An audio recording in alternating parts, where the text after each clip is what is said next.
हाँ, धम्म बंधुओं, सादर नमो बुद्धाय। जय सम्राट अशोक महान, जय बाबा साहब, जय संविधान, जय भारत। इस वक्त मैं धम्म शिक्षण केंद्र सारनाथ में पधारा हूँ।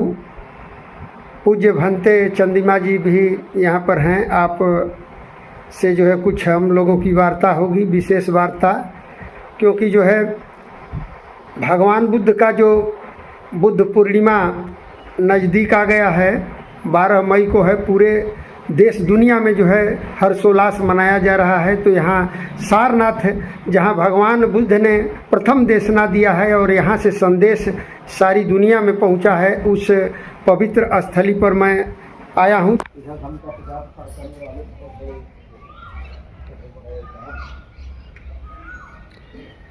यह जो है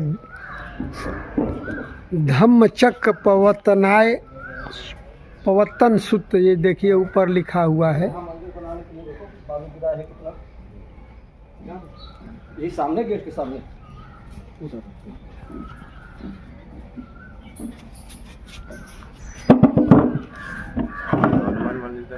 हाँ, यही हनुमान मंदिर।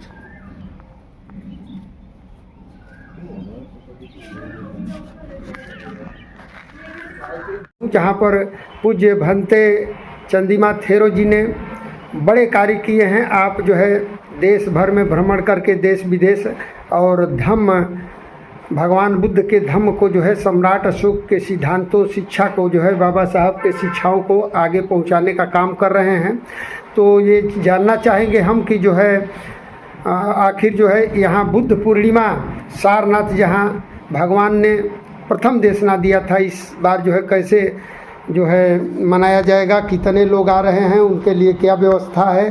तो पूज्य भंते जी, थोड़ा सबसे पहले आपका जो है परिचय, हमारा धम्मनाथ चैनल में आपका हार्दिक अभिनंदन, स्वागत है। धन्यवाद चित्रप्रभा जी, और आपके जितने भी दर्शक हैं सबको मंगल कामनाएं। और जहाँ तक बुद्ध पूर्णिमा की बात है, तो बुद्ध पूर्णिमा हमारा महापर्व है। पूरे दुनिया में लोग भगवान बुद्ध के जीवन को चरितार्थ करने के लिए और अपने जीवन को चरितार्थ करने के लिए उस पर विभिन्न प्रकार के आयोजन करते रहते हैं। एक लोक मंगल का पर्व है और उस महान परंपरा को सारनाथ में भी सदियों से मनाया जा रहा है और हम लोग उस परंपरा को आगे बढ़ा रहे हैं। लोक मंगल का पर्व बनाए हुए हैं और इस पे हमारे लगभग 6 प्रोग्राम से हैं। पहला तो अस्थि दर्शन का है, सुबह 6 बजे से स्टार्ट होगा और उसके बाद सामूहिक भोजन दान हम लोग शुरू करते हैं 9 बजे से लेकर के रात 12 बजे तक चलता रहता है। सारनाथ आने वाले चाहे जितने भी आगंतुक हो, चाहे किसी भी जाति धर्म के लोग हों, जो लोग सारनाथ आते हैं हम लोग उनको भोजन, उनको पानी और उनके रहने सारी व्यवस्था हम लोग करते रहते हैं जी। वो सब चलता रहता है। तो जो भी आपके चैनल से जो लोग भी सुन रहे हैं, अगर सारनाथ आ रहे हैं बुद्ध पूर्णिमा को, तो निश्चिंत होकर के आए। उनके रहने खाने की सारी व्यवस्थाएं हम लोग कर रहे हैं। तो दूसरा, हमारी धम्म यात्रा होती है जी, कचहरी से और यहाँ आशापुर की विभिन्न जगहों से लोग अपनी धम्म यात्राएं लेकर के सारनाथ आते हैं। और हम लोग मेडिकल शिविर भी लगाते हैं। बहुत एक्सपर्ट डॉक्टर, BHO के डॉक्टर, जिला प्रशासन के डॉक्टर्स और अपने जो स्थानीय जो उपासक लोग हैं, जिनके नर्सिंग होम हैं, वो सारे लोग आते हैं। बड़ी संख्या में लोग आते हैं, उनके कैंप्स लगते हैं। तो जो भी लोग अगल बगल के हों, किसी बीमारी से, किसी रोग से पीड़ित हों, वो लोग आकर के डॉक्टरों से सलाह लें। हमारे पास जो दवा होगी हम लोग दवा देंगे, नहीं तो वो सलाह डॉक्टर दे देंगे, फिर उसका इलाज कराएं, उपाय डॉक्टर बताएंगे। और फिर हम लोग शाम को धम्म सभा करते हैं। देश के माननीय भिक्षु लोगों की देशनाएँ होती हैं, लोग उसको आकर के सुने और पूरा दिन एक हर्षोल्लास का होता है, उत्सव मनाया जाता है। तो उत्सव का अंग बने। तो कितना दिन चलेगा सर भंते जी? ये हम लोग 11-12 दोनों दिन सेलिब्रेट करेंगे और 12 तारीख को तो महापर्व ही सेलिब्रेट करेंगे।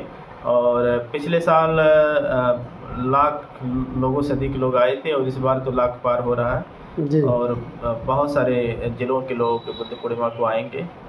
देश विदेश से लोग आ रहे हैं। हाँ, देश विदेश के लोग, चूँकि धर्म स्थल है तो यहाँ पे भी बहुत सारे देशों के बुद्ध विहार हैं, तो लोग आते ही, उनके अनुयायी आते हैं। भंते जी, बौद्ध अनुयायी कहते हैं कि जो है माननीय प्रधानमंत्री मोदी जी वाराणसी में जो है कई बार आए, लेकिन एक बार भी सारनाथ जो है दर्शन करने भगवान बुद्ध का नहीं आए। और जो है दुनिया में जाकर कहते हैं कि हमने दुनिया को जो है बुद्ध दिया युद्ध नहीं, और दुनिया में जितनी भी समस्याएं हैं लोगों के पास, सभी समस्याओं का समाधान भगवान बुद्ध के सूत्र में है, धम्म में है।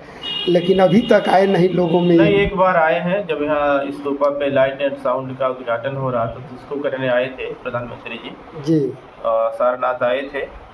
और ये मुझे लगता है कि पर्सनल विषय होता है कि कौन व्यक्ति कहाँ किस पे रुचि रखता है। जी जी। और चूँकि वो राजनीतिक व्यक्ति हैं तो अपने लाभ नुकसान की वो बात करेंगे, जहाँ से लाभ होना होगा वहाँ उस तरह की बात करेंगे। तो मुझे तो व्यक्तिगत रूप से किसी से कोई शिकायत नहीं है कि कौन हमारे यहाँ आता है कौन नहीं आता है। लेकिन मुझे कहना है कि अपने परंपरा के जो लोग हैं जी, हमें अपने परंपरा के लोगों से ज़्यादा उम्मीद है।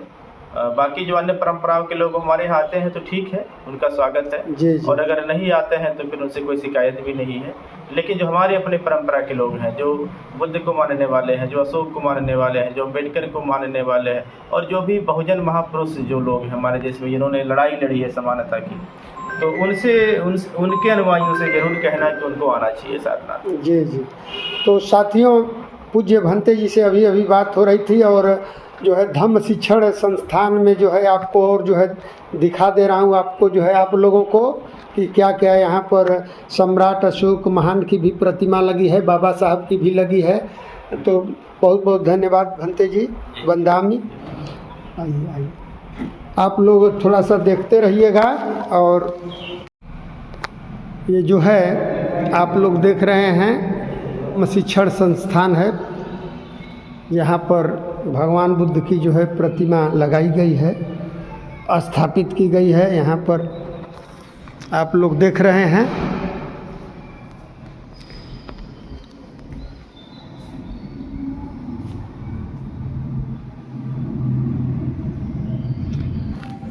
यह वही भूमि है जहाँ पर दुनिया के लोग जो है आकर के माथा टेकते हैं, शीश नवाते हैं। देखिए हमारे साथ जो है यहाँ अशोक मौर्य जी हैं वाराणसी से, और भंते लोग हैं।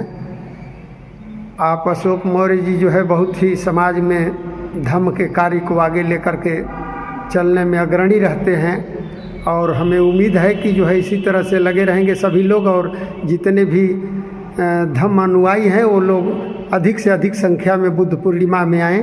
अब चलिए आगे आपको मैं सम्राट अशोक की प्रतिमा दिखा। हाँ देखिए, यह जो है धम्म शिक्षण केंद्र जो है सारनाथ की जो है पावन भूमि पर जो है यहाँ अवस्थित है। देखिए ये सम्राट अशोक महान की जो है जो है प्रतिमा है, जो है इतनी ऊंची जो है लिखा हुआ है। देखिए इस पर जो है प्रियदर्शी राजा महाराजा धम्म राजा अशोक महान जीवन काल, ये पूरी जो है इसमें लगाया गया है शिलालेख।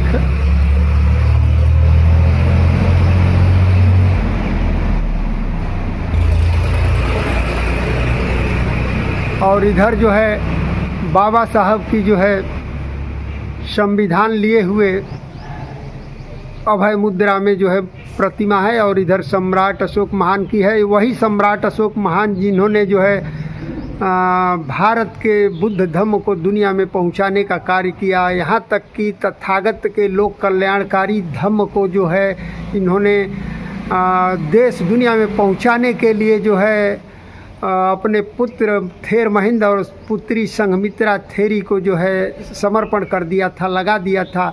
देखिए हाथों में उनके जो है आप लोग देख रहे होंगे राजदंड है, वो अशोक स्तंभ जो है उस समय जो है राजदंड हुआ करता था उनके हाथों में, सम्राट अशोक के अभी देख रहे हैं आप लोग। और जो है ये आप लोग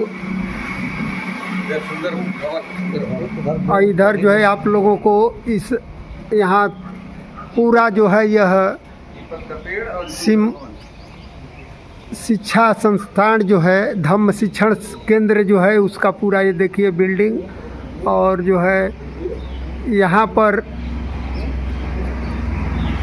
ये पंचशीलों से जो है देखिए इधर पंचशील धम्म ध्वज से पटा हुआ जो है यह पूरा यह बुद्ध विहार है। यहाँ आइए तो कभी कभी तो जो है दर्शन जरूर करने आए। यहाँ विपश्यना वगैरह सब होता है। और ये सम्राट अशोक महान, बाबा साहब, तमाम जो है प्रतिमाएं लगाई गई है। और इस बार आप लोग बुद्ध पूर्णिमा में लाखों की संख्या में पहुँचे। लेकर आ रहे हैं, हाँ? ऊपर से आ रहे हैं। कृपया धम्मनाद चैनल को सब्सक्राइब कर लेंगे।